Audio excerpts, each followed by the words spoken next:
नाज़रीन welcome back. नाज़रीन, चकवाल में क्लाउड बरस्ट के बायस 10 घंटों में 400 मिलीमीटर से ज़ायद बारिश।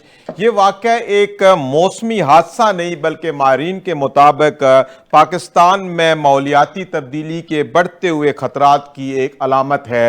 क्या हम इस बदलते मौसम की तबाहकारियों के लिए तैयार हैं? आज हम बात करेंगे इन ख़तरात, इन वजूहात और इनसे बचाव के हवाले से।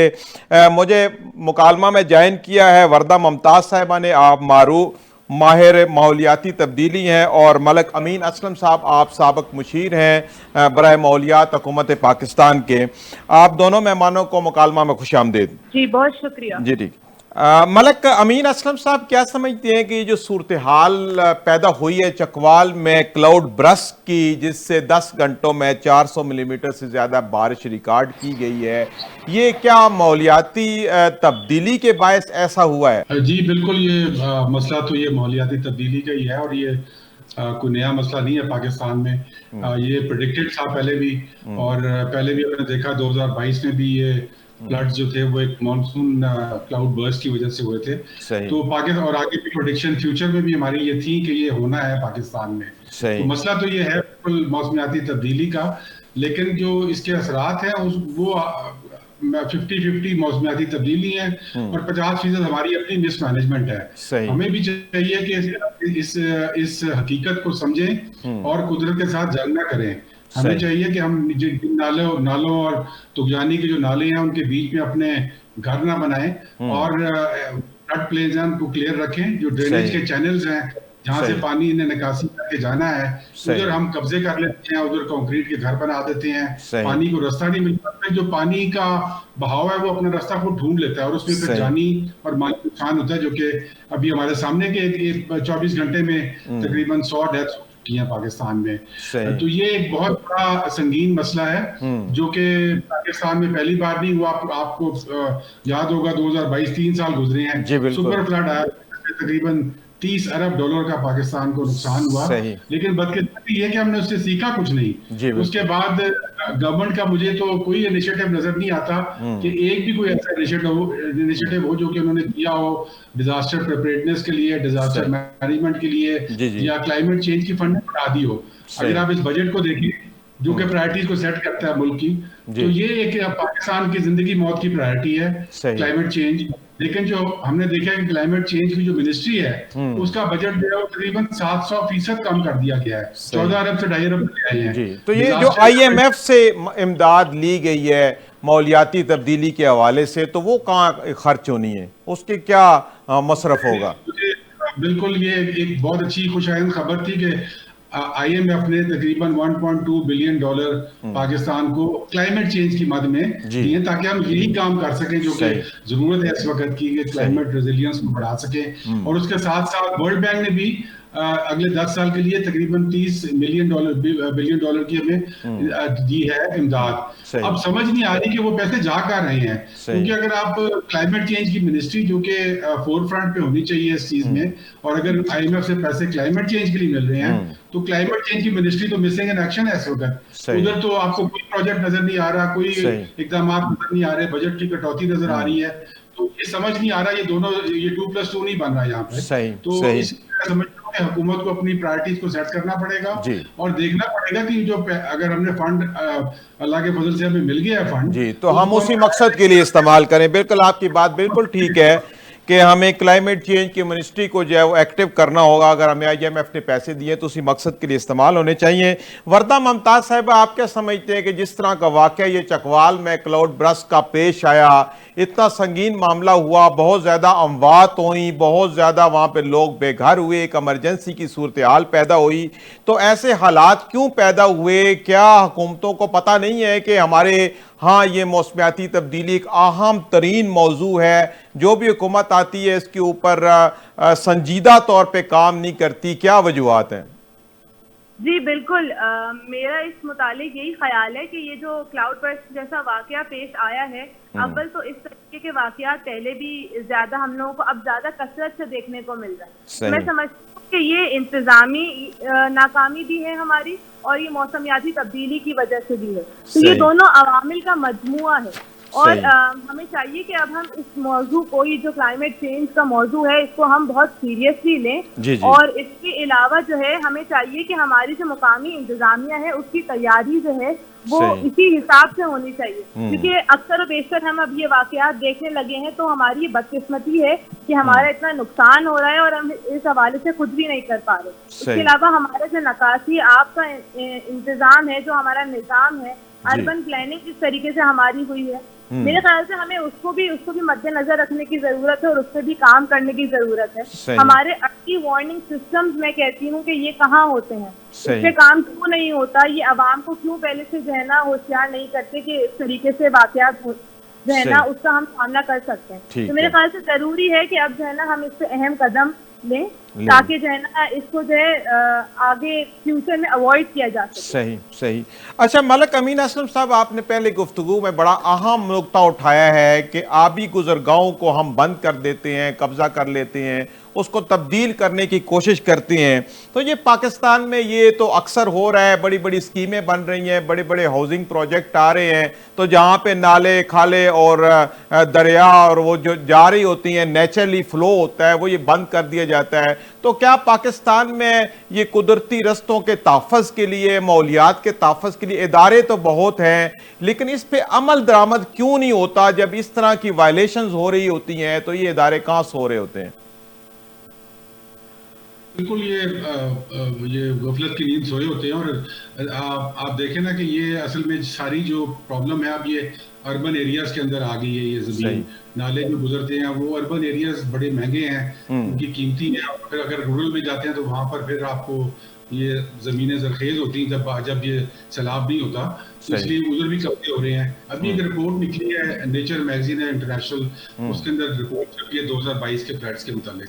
उसमें बताया गया है कि पिछले 20 साल के अंदर सिर्फ सिंध के अंदर 25 लाख एकड़ के दरिया का रास्ता था, वहां पर कब्जा करके और वहां पर अब खेती बाड़ी की जा रही है। और जब ये दरिया आएगा तो वो अपना रास्ता खुद बना लेगा, फिर हम जोर में जाएंगे कि नुकसान हो गया है, हमारी फसलें तबाह हो गई हैं। तो इसलिए ये तो एक राइट ऑफ वे जो रिवर का है उसको हमें सैंक्टिटाइज करना पड़ेगा। जो ड्रेनेज के नाले हैं उनको सफा भी करना पड़ेगा और मेरे ख्याल में लीगल ऐसी अथॉरिटी चाहिए जिसके जरिए वो जो रिवर बैंक हम बनाते हैं, मुझे याद है केपी में एक लॉ बनाया गया था कि जब ये आया था स्वाद का सैलाब, जी बिल्कुल, रिवर बैंक जी 10 फुट रिवर बैंक से सारी कंस्ट्रक्शन होगी, लेकिन बदकिस्मती से उस पर भी अमल दरामद नहीं हुआ। आज अभी हमने फिर वही देखे कि बड़े बड़े होटल और घर जो है वो दरिया के अंदर गिर रहे हैं। तो ये तो एक मैं समझता हूँ कि हम मौत के कुएं में जानबूझ के खेल रहे हैं और इसका नुकसान पाकिस्तान को भी, पाकिस्तान की आवाम को भी। जैसे कि आज हमने देखा कि ये चकवाल में हुआ है और अभी तो ये रेला है, ये चल रहा है। अगले दिन बारिश रुकी हुई है, उसके बाद फिर 10 दिन लगातार बारिश है। ये प्रोसेस इसको प्रॉपरली डील करने के लिए, मैनेज करने के लिए हुकूमत को सीरियस होना पड़ेगा और प्रायोरिटाइज करना पड़ेगा इसको। ये अब जब सलाम आ गया तो उसको आप कुछ नहीं कर सकते। जी बिल्कुल, जाहिर है वक्त पे एक चीज आ गई है, सर पे आ गई है, तो उसका आप क्या कर सकते हैं। वर्दा मुमताज साहिबा, माहौलियाती कानून के ऊपर अमलदारी ना होना एक हुकूमती नाअहली तो ज़रूर है। क्या आप समझते हैं कि अवाम को भी इदराक नहीं है, इंडस्ट्री को इदराक नहीं है और कोई ऐसी पब्लिक एडवोकेसी नहीं की जा सकती जिसके तहत हुकूमत और पब्लिक मिल के माहौलियाती जो कवानीन है उनके ऊपर अमल करे और अवाम के अंदर ये शऊर बेदार हो कि अगर हम माहौलियाती कवानीन के ऊपर अमल नहीं करेंगे तो इस तरह के वाकयात दोबारा होते रहेंगे? जी, मैं समझती हूँ कि सबसे पहला और सबसे जो अहम स्टेप है वो हमारी नज़र में यही होना चाहिए कि हम अवाम के अंदर इस शऊर को पैदा करें कि ये अब हमारे लिए बहुत ज़रूरी मसला बन चुका है। अगर हम इससे वक्ती तौर पर हम इसको टालते रहेंगे और हम इससे निपटने के कोई इंतजाम नहीं लेंगे, या हुकूमत के हवाले से भी मैं बात कर रही हूँ और अवाम के हवाले से भी, तो मेरे ख्याल से नुकसान दिन बर दिन हमारा बढ़ता चला जाएगा। और हम देखें तो हमारे पास हुकूमती सतह पर कई पॉलिसीज मौजूद हैं क्लाइमेट के हवाले से, माहौलियाती तब्दीली के हवाले से, लेकिन असल मसला ये है कि उस पर अमल दरामद कब होगा। उसकी हमें ज्यादा जरूरत है कि हम उसके हवाले से अवेयरनेस पैदा करें। और हमारे मुल्क में हमारे शहर में, हमारे मुल्क में हर जगह कई इस तरीके के इदारे मौजूद हैं कि जो काम करना चाहते हैं, लेकिन ये असल सवाल ये है कि क्या उनको वो फैसिलिटीज प्रोवाइड की जाती हैं, क्या उनको वो सही प्लेटफॉर्म दिया जाता है कि जहां पर आकर वो इस बारे में बात कर सकें, इस बारे में कोई अहम कदम उठा सकें। सही सही। अच्छा मलक अमीन असलम साहब, ये जो मौलियाती तब्दीली है, कहा जाता है कि तरक्की पजीर ममालिक तरक्की याफ्ता ममालिक ने पैदा की है, लेकिन इसका शिकार पाकिस्तान सबसे ज्यादा है, दीगर तरक्की पजीर ममालिक है। तो क्या वो तरक्की याफ्ता ममालिक जिनकी कंट्रीब्यूशन है इसको फैलाने में, वो इन तरक्की याफ्ता ममालिक जो इससे मुतासर हैं, कोई मदद कर रहे हैं इनकी किसी तरीके से? इस मसले को पैदा करने में पाकिस्तान का कोई हाथ नहीं है। हम तो 1% से भी हमारी मिशन है, लेकिन जो हम मुतासिर ममालिक में शामिल होते हैं, टॉप 10 में 1/2 से हम 10 ममालिक में शामिल हैं। लेकिन अब प्रॉब्लम ये है कि क्लाइमेट चेंज एक हकीकत है पाकिस्तान में, और ये जो कहते हैं ना खिड़की तोड़ के पाकिस्तान में आ गई है अंदर, और हमारे हमें कर रही है। और हम अब हमारे पास वो टाइम है ही नहीं, वो लग्जरी है ही नहीं कि हम इंतजार करें कि कहीं बाहर से कोई इमदाद आ जाएगी। हम 2022 के फ्लड्स के बाद गए दुनिया में, शोर मचाया, विक्टिम बने, लेकिन जो हमें कमिटमेंट्स भी दी गई उनमें से भी कोई कमिटमेंट पूरी नहीं हुई। तो पाकिस्तान को उसको फेस खुद ही करना है, और उसको फेस करने का तरीका यही है कि हम ये कुदरत से जो हमने जंग लगाई हुई है, इस जंग को खत्म करें, और उसके बाद हम इसको अपने प्रायोरिटी में डालें, पाकिस्तान की अपनी बजट की प्रायोरिटीज में। और जब हम डालें तो फिर बाकी मुल्क भी इमदाद करने को हमारे साथ आएंगे। अगर हम अपनी प्रायोरिटी करेंगे तो किसी और को क्या जरूरत है कि आके इमदाद करें हमारी। जी बिल्कुल ठीक है। अच्छा वर्दा मुमताज साहिबा, जैसे मलक साहब का कहना है कि जब तक हम खुद अपनी प्रायोरिटीज में मौलियाती तब्दीली से निपटने की कोई पॉलिसियां नहीं बनाएगा तो बाहर से हमारी कोई मदद नहीं कर सकता। तो पाकिस्तान में जो मौजूद इदारे हैं, NGOs लेवल के, दूसरे जो कि मौलियाती तब्दीली के लिए काम कर रहे हैं, क्या वो कोई लॉबिंग नहीं ऐसी कर सकते या ऐसी कर रहे हैं कि जिससे हुकूमत पाकिस्तान को, अवाम को इस बात पे मजबूर किया जा सके कि ये इस मौलियाती तब्दीली से बचने के लिए इकदामात करने जरूरी है, वरना ये मामला हमारे सर पे आन खड़ा हुआ है? जी बिल्कुल, इस तरीके के काफी सारे, जैसे कि मैंने आपको पहले भी बताया, काफी सारे इस तरीके के इदारे मौजूद हैं जो इस तरीके से माहौलियाती जो तब्दीली है उनके इंतजामात से निपटने के लिए काम कर रहे हैं। लेकिन सारा मसला यही है ना कि लैक ऑफ कोऑर्डिनेशन। हमारी हुकूमती लेवल पे भी जो डिपार्टमेंट्स हैं उनमें इतनी कोऑर्डिनेशन की कमी होती है कि फिर और यहाँ पे जो प्रोसेस होता है मिलने का या मुलाकातें करने का या इन मामला पे डिस्कशन करने का, वो बड़ा तवील होता है। तो बात पहुंचने से पहले ही ना वो कहीं ना कहीं रह जाती है। तो हमें चाहिए कि जो पब्लिक प्राइवेट पार्टनरशिप जैसे हमारा ये जो सिलसिला है, इसको हम और मजीद आगे बढ़ाएं और इसको स्ट्रॉन्ग करें। और हुकूमत किससे हम ये दरख्वास्त करते हैं कि जिस तरीके के NGOs हैं और जो दीगर इदारे हैं जो इस तरीके के मसाइल पर काम कर रहे हैं, उनकी बात को सुना जाए, उनकी बात को समझा जाए और उनको वक्त दिया जाए। क्योंकि हम लोग, ये जो इदारे हैं, ये जो है ये कम्युनिटी से, ये लोगों से कनेक्टेड होते हैं, इनको पता होता है कि असल मसला क्या है और इसका हल किस तरीके से मुमकिन है। सही। अच्छा मलक अमीन असलम साहब, इस वक्त जो सूरत हाल पाकिस्तान में है मौलियाती तब्दीली के हवाले से, इस पे मौलियाती कवानीन पे जो अमलदारी वो ज़रूरी है या अकॉर्डिंगली इंफ्रास्ट्रक्चर को तब्दील करने की ज़रूरत है ताकि इस मसले से निपटा जा सके? देखिए, दोनों की हमें जरूरत है। पाकिस्तान में सबसे पहली बात यह है कि कवानीन और पॉलिसीज और स्ट्रेटजीज की कोई कमी नहीं है। हर चीज पर यहाँ पर स्ट्रेटजी पॉलिसी बनी हुई है। मसला ये है कि हम उस पर अमल दरामद नहीं करते, उसको ग्राउंड पर नहीं लेकर आते, और उसी की हमें जरूरत है इस वक्त। और अगर आप इंफ्रास्ट्रक्चर की बात करें तो हमें जिसको कहते हैं क्लाइमेट कंपैटिबल इंफ्रास्ट्रक्चर, उसका मकसद ये होता है कि ऐसा इंफ्रास्ट्रक्चर बनाया जाए, ऐसे ब्रिजेस बनाए जाएं, रोड्स बनाई जाएं, जहां जिनको ये सोच कर बनाई जाए कि ये जो कुदरती आफात है ये पाकिस्तान में एक हकीकत है, हम इनसे कहीं भाग नहीं सकते, इन्होंने आना ही आना है। जब इन्होंने आना है तो फिर हम अपना इंफ्रास्ट्रक्चर ऐसा बनाए है जो कि इसकी जद में ना आए और इससे जिससे कम से कम नुकसान हो, क्योंकि जब ये इस तरह के सैलाब आते हैं तो सबसे ज्यादा जो इकोनॉमिक कॉस्ट होती है, अभी तो आप ह्यूमन कॉस्ट की बात कर रहे हैं ना कि आपने 24 घंटे में 100 आपके कीमती जानें जाया हो गई हैं, लेकिन इसकी एक इकोनॉमिक कॉस्ट भी है, और इकोनॉमिक कॉस्ट भी जिस तरह मैंने वो रिपोर्ट पढ़ रहा था उसमें तकरीबन 40 अरब डॉलर पाकिस्तान पिछली एक दिहाई में फ्लड्स की मद में पाकिस्तान को नुकसान हो चुका है। तो पाकिस्तान जैसा मुल्क जहां पर, और इसमें 70% जो नुकसान है इस 40 अरब में वो इंफ्रास्ट्रक्चर का नुकसान है, गलत इंफ्रास्ट्रक्चर बनाना, ऐसी जगह पे बनाना जहां पर आपको पता है कि फ्लड की आना है, जो कि ड्रेनेज का नाला है, जो कि फ्लड प्लेन की गुजरगाह है, उसके अंदर आप होटल और सड़कें और बिजनेस बना देंगे तो वो तो तबाह होने ही होने हैं।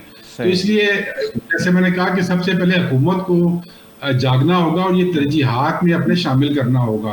अगर नहीं करेगा तो फिर ये जबरदस्ती पाकिस्तान को हम, जैसे मैंने आपको कहा, कि एक मौत के कुएं की तरफ झोंकेंगे और इसका नुकसान सबको होगा और सबसे ज्यादा हुकूमत को होगा। सही। अच्छा वर्दा मुमताज साहिबा, सूबाई सतह पे महकमा जो है मौजूद है माहौलियात का, इसकी पूरी हिरारकी है, इसके पास इतना बड़ा सेटअप है, इतने बजट्स हैं, तो ये सारा साल कुछ भी नहीं करते, इनको कोई पूछने वाला नहीं है, क्या सूरत हाल है? जी देखिए, इसका जो असल नतीजा है वो तो हमारे सामने ही है ना, कि ये जितने भी नुकसानात पेश आ रहे हैं हमें मौसमियाती तब्दीली के नतीजे में, उसका नतीजा हमारे सामने ही है कि कोई भी इदारा जो है वो जिम्मेदारी लेने के लिए तैयार नहीं है। और ये बहुत बड़ा अलमिया है मेरी नज़र में कि हमारे पास पॉलिसीज मौजूद हैं, हमारे पास नॉलेज की कमी नहीं है। मैं कहती हूँ हमारे पास नॉलेज भी मौजूद है, रिसोर्सेज भी मौजूद हैं, लेकिन बस सारा जो मामला है वो आके इसी चीज़ पर ठहर जाता है कि यहाँ पे कोई जिम्मेदारी लेने के लिए तैयार नहीं है, कोई अकाउंटेबिलिटी लेने के लिए तैयार नहीं है अपने ये इन सारे जो है ना जिम्मेदारियों की। और मैं समझती हूँ कि इसलिए ज़रूरी है कि आवाम को इस चीज़ में ज़्यादा से ज़्यादा, हमारे यहाँ बहुत बड़ा अलमिया ये है कि हमारे यहाँ मंसूबे बन जाते हैं, हमारे यहाँ पॉलिसीज बन जाती हैं, लेकिन उस बारे में किसी को पता ही नहीं होता। हुकूमत की तो बात हम बाद में करेंगे, हमारे डिपार्टमेंट की कोऑर्डिनेशन नहीं होती है, यहाँ पे लोगों को इस बारे में इल्म ही नहीं होता। तो जब लोग जानेंगे ही नहीं तो उस बारे में हमारी नौजवान नस्ल को इन चीजों के बारे में नहीं पता होता। तो जब हम लोगों को इस चीज में शामिल करेंगे ही नहीं तो ना इस सिस्टम के ऊपर, ना इन प्रोसेसेस के ऊपर कोई चेक एंड बैलेंस होगा और ना इस पे कोई अमल दरामद हो सकता है। सही है। अच्छा मलक अमीन असलम साहब, अवामी आगाही की बात कर रही हैं वर्दा मुमताज साहिबा, आपने भी पहले की है, तो ये माहौलियाती तब्दीली की बेहतरी के लिए, इसका सुधार लाने के लिए जो हमें अवामी आगाही मुहिम चलाना होगी, उसके क्या पैरामीटर हो सकते हैं? कौन चला सकता है? क्या गवर्नमेंट चला सकती है, NGO चला सकती है, या हमारे नसाब के अंदर इसको शामिल किया जाना ज़रूरी है ताकि हमारे जो आवाम है उसको पता चल जाए कि ये एक अहम तरीन सब्जेक्ट है? देखिए, सबसे ज़्यादा तो मैं समझता हूँ कि बिल्कुल निसाब में इसको शामिल होना चाहिए, और उसके लिए कुछ इक़दाम भी हुए थे, लेकिन वो सिर्फ ज़ुबानी कलामी थे। इसको अभी तक तो निसाब में इसको शामिल नहीं किया गया। वो भी बहुत ज़रूरी है, लेकिन उससे ज़्यादा ज़रूरी है कि हमारी जो पॉलिटिकल पार्टीज़ हैं उनके अंदर भी, उनकी भी जिम्मेदारी बनती है कि वो आगे बढ़े, और ये अवाम का मसला है, अवाम इससे मुतासर है, पाकिस्तान की इकोनॉमी इससे मुतासर है, और आगे बढ़कर वो इसके ऊपर अपना एजेंडा दें, अपनी पॉलिसी दें, और वही एक जरिया बने इसकी आगाही का। और वो सबसे बेहतरीन जो जरिया बन सकती हैं वो पॉलिटिकल पार्टीज बन सकती हैं। बदकिस्मती से ये उनके एजेंडे पे भी अब शामिल नहीं है। यहाँ पर आज से 2-3 साल पहले जब हमारी हुकूमत थी तो उस वक्त ये ग्रीन एजेंडा एक टॉप मोस्ट एजेंडा था, तभी इसका क्लाइमेट चेंज की जो मिनिस्ट्री का बजट था वो 14 अरब रुपए का था, आज वो गिर के 2.5 अरब का हो गया। तो ये शो करता है कि गवर्नमेंट की सीरियसनेस नहीं है। तो और मैं समझता हूँ कि ये पॉलिटिकल पार्टीज की जिम्मेदारी है कि वो पाकिस्तान का एक ऐसा मसला जो पाकिस्तान के लिए और खुसूसन पाकिस्तान की यंग अवाम के लिए जो 35 साल से कम है, जो कि 60% आबादी है हमारी, उनके फ्यूचर से हम खेल रहे हैं अगर हम इस मसले को सीरियसली नहीं लेते। सही है। अच्छा वर्दा मुमताज साहिबा, इस वक्त जो माहौलियाती तब्दीली की वजह से हम मसाइल का सामना कर रहे हैं, क्या आने वाले सालों में इसकी संगीनी में इजाफा हो सकता है? जी बिल्कुल बिल्कुल, ऐसा हो जरूर मुमकिन है कि इस तरीके से हो सकता है। आप देखिए हमारे जो बारिशों का पैटर्न है ये बिल्कुल तब्दील हो चुका है। कहीं हमारे यहाँ कहीं इलाकों में खुशहाली बेइंतहा प्रोलॉन्ग हो जाती है, बारिशें हमारे यहाँ टाइम पर नहीं होती, सर्दियों का टाइम हमारे यहाँ आगे पीछे होता है। तो बिल्कुल अगर हम लोग वक्त वक्त पर जो है वो सही इंतजामात नहीं लेंगे तो ये मसले हमारे लिए ही बढ़ते चले जाएंगे। ये मसला किसी और का नहीं है। अगर हम इसको सही तरीके से सीरियसली हैंडल नहीं करेंगे तो ये मुश्किलें हमारे लिए और हमारे आने वाली जो नौजवान नस्लें हैं उनके लिए ये मसला और संगीन तर होता चला जाएगा। सही है। अच्छा मलक अमीन असलम साहब, आप क्या समझते हैं कि कौन से ऐसे फौरी और देर पा इकदामात हैं जिसके जरिए हम इस माहौलियाती तब्दीली की संगीनी में कुछ कमी ला सकें? देखिए, इसमें सबसे जरूरी तो ये है कि हम मिटिगेशन मेजर्स लें। मिटिगेशन मेजर्स ये हैं कि हम अपने इस पानी को देखें, ये अल्लाह ताला की एक रहमत भी है, हमने इसको रहमत बनाया हुआ है अपने लिए। और होगा ये कि ये 100 दिन के अंदर ये हमारा पानी आता है, अभी हमारे सामने है कि किस तरह है ये पानी, और सारे के सारा समुद्र में जाकर जाएगा। सही। इसकी स्टोरेज हमें करनी है। हमारा इस वक्त पाकिस्तान की जो स्टोरेज परसेंटेज है वो सिर्फ 9% है। हमें अगर अल्लाह ताला 100 लीटर देता है तो हम 9 लीटर उसका स्टोर करते हैं, 91 लीटर हम समुद्र में फेंक देते हैं। दुनिया में 40% इसकी स्टोरेज परसेंटेज है। चाइना में 55% पानी वो स्टोर करते हैं। तो हमें अपने डैम्स भी बनाने हैं जहाँ पर इस पानी को स्टोर कर सके। फ्लड रेगुलेशन के काम आते हैं। उसके साथ साथ हमें नेचर बेस्ड स्टोरेज भी करनी है। जो हमारे वेटलैंड्स हैं उसके अंदर हम इस पानी को डाइवर्ट कर सकते हैं। फिर हम रिवर्स जो वेल्स होते हैं वो बनाकर इस पानी को जमीन में वापस डाल सकते हैं ताकि हमारा पानी जो ग्राउंड वाटर है वो रिचार्ज हो जाए। जी बहुत शुक्रिया जी मलक साहब, आपने वक्त निकाला, प्रोग्राम में शामिल हुए। वर्दा मुमताज साहब, आपका भी बहुत शुक्रिया, आपने वक्त निकाला, प्रोग्राम में शामिल हुए। नाज़रीन, यहाँ पे बात हो रही थी माहौलियाती तब्दीली के हवाले से कि पाकिस्तान में इसकी संगीनी क्या है और फ्यूचर में क्या हो सकता है और किस तरह के इकदाम के ज़रिए हम माहौलियाती आलूदगी और तब्दीली के इस मसले से निमट सकते हैं। नाज़रीन, इसी के साथ प्रोग्राम मुकालमा का वक्त अपने इख्तिताम को पहुँचता है। अपने मेज़बान सईद अलवी को इजाज़त दीजिए। अल्लाह हाफिज़।